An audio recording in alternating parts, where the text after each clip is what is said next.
আসসালামু আলাইকুম। আজ আমি আপনাদের দেখাবো মজাদার পোয়া শুটকি দিয়ে পেঁয়াজ ভুনা রেসিপি।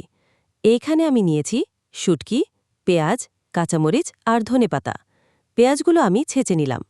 তারপর কড়াইতে সোয়াবিন তেল গরম করে পেঁয়াজ ভেজে বাদামি কালার করে নেব। চাইলে এখানে আপনারা সরিষা তেলও ব্যবহার করতে পারেন।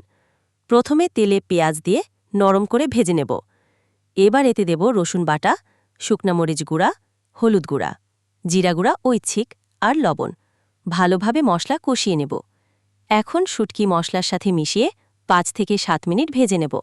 সব মশলা আর পানি দিয়ে অল্প আঁচে কিছুক্ষণ রান্না করব। সবশেষে ভালো করে পানিটা শুকিয়ে নামিয়ে নিলেই হয়ে যাবে সুস্বাদু পোয়া শুটকি পেঁয়াজ ভুনা। গরম ভাতের সাথে এই ভুনার স্বাদ একেবারে অসাধারণ। আমার তো দেখে জিভে জল চলে আসলো। আপনাদের কেমন লাগলো?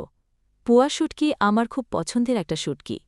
আপনাদের কার কি শুটকি পছন্দ কমেন্টে জানাবেন।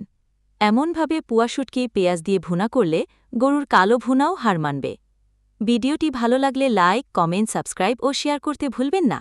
ধন্যবাদ।